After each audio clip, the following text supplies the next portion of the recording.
ये smart city सरकार भी बहुत बोल नहीं रही है सर। इनकी एक चीज मुझे अच्छी लगती है, अच्छा सा नाम रखो, उस नाम के पीछे काम ना हो तो धीरे धीरे बोलना कम कर दो उसके बारे में। कि छत टपक रही है, बाल्टी लगी हुई है, पूरा हिंदुस्तानी फिल्मों का सीन है। मैं इसलिए उसके लिए शिकायत ही नहीं करूंगा, बस शिकायत नहीं करूंगा। जातियों के नाम पर हाउसिंग सोसाइटी है, समुदायों के नाम पर हाउसिंग सोसाइटी है, और कुछ समुदाय के लोग किसी भी सोसाइटी में नहीं रह सकते। ये हमारी राजनीति और नीति ने तय कर दिया है। जब आप 5 मिनट या 3 मिनट कहते हैं तो लगता है जैसे फांसी देने से पहले अंतिम इच्छा पूछी जा रही है।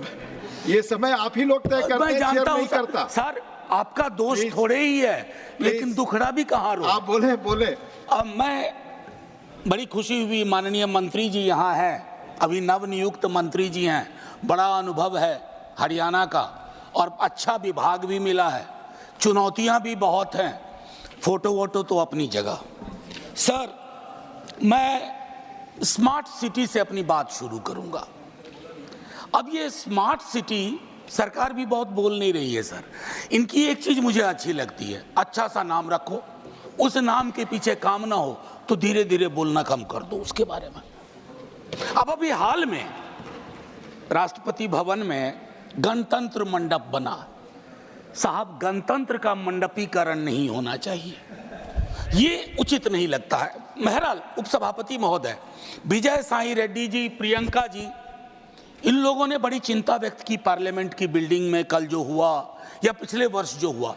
मैं कहता हूं नासमझ लोग हैं सर। ये तो विशुद्ध भारतीयता का एहसास कराता है कि जब बाल्टी से पानी सर टपक रहा हो। शब्द चेक कर लीजिएगा, ना समझ शब्द। अच्छा, मैं वापस लेता हूं ना, एकदम भूपेंद्र भाई, इसलिए आपको यहां रहना चाहिए।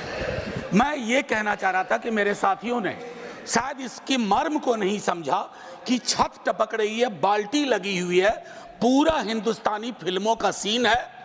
मैं इसलिए उसके लिए शिकायत ही नहीं करूंगा, बस शिकायत नहीं करूंगा। सर, मेरी दूसरी चिंता है कि स्वच्छ भारत अभियान में गांधी जी के चश्मे को हम टांग देते हैं। वैसे स्वच्छता की ओर गांधी जी का चश्मा, जरूरत थी चश्मा पहनने की, चश्मा वहां रख देने की नहीं। गांधी का चश्मा नहीं पहन सकते क्योंकि दो परस्पर विरोधाभासी चीजें, गांधी और दूसरा मैं नाम नहीं लूंगा, एक साथ नहीं चल सकती, क्योंकि मुझको नाम लेना भी बुरा लग रहा है। सर, तीसरी मैं मंत्री जी को कहूंगा, स्ट्रीट वेंडर्स शहरों की रीढ़ होते हैं, उनके साथ न्याय कीजिए। नाइंसाफी हो रही है उनके साथ। आपकी नीतियां कुछ बनती है, पुलिस प्रशासन किसी और तरीके से एक्ट करता है, और उस मद में जिसको हम कहते हैं पीएम स्वनिधि, आपका एलोकेशन भी 30% कम हो गया। तो मैं आपसे आग्रह करूंगा, उसको देखिए। आईईसी स्वच्छता में, आईईसी में लोकेशन कम हो गया है, अमृत में आधा काम भी नहीं हुआ है, प्रोपेगेंडा अपनी जगह। और मैं एक चीज कहूंगा माननीय मंत्री जी को आपके माध्यम से, सर, शहरीकरण की जरूरतों को गांव को समझे बगैर नहीं किया जा सकता। जब तक ग्रामीण पलायन, ग्रामीण अर्थव्यवस्था, उस पर आपकी नजर नहीं होगी, आपकी पकड़ नहीं होगी, तब तक शहरों में लोग आएंगे, आप एकोमोडेट करने में फेल करेंगे। आपके बदले कल को हम हों, तब भी वो दिक्कतें होंगी।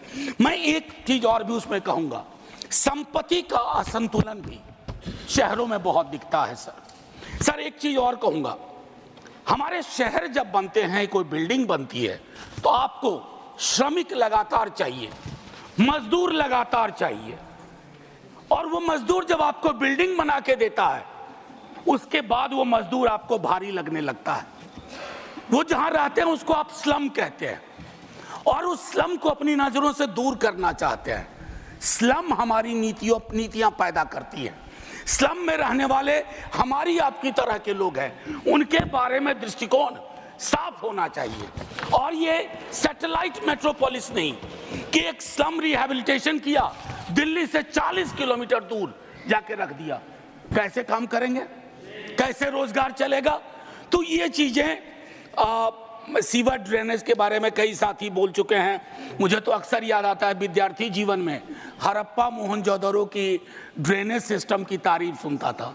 सर अगर टाइम मशीन हो तो वापस चला जाए, वो ज़्यादा बेहतर था। मैं और एक आखिरी चीज़ करूँगा सर, आज़ादी के बाद अपने देश में multi caste multi community housing society बननी शुरू हुई थी सर। आज वो सारी चीज़, आखिरी 30 सेकंड सर, आज वो सारी चीज़ें खत्म हो गई। जातियों के नाम पर हाउसिंग सोसाइटी है, समुदायों के नाम पर हाउसिंग सोसाइटी है, और कुछ समुदाय के लोग किसी भी सोसाइटी में नहीं रह सकते। ये हमारी राजनीति और नीति ने तय कर दिया है। शुक्रिया सर, जय हिंद।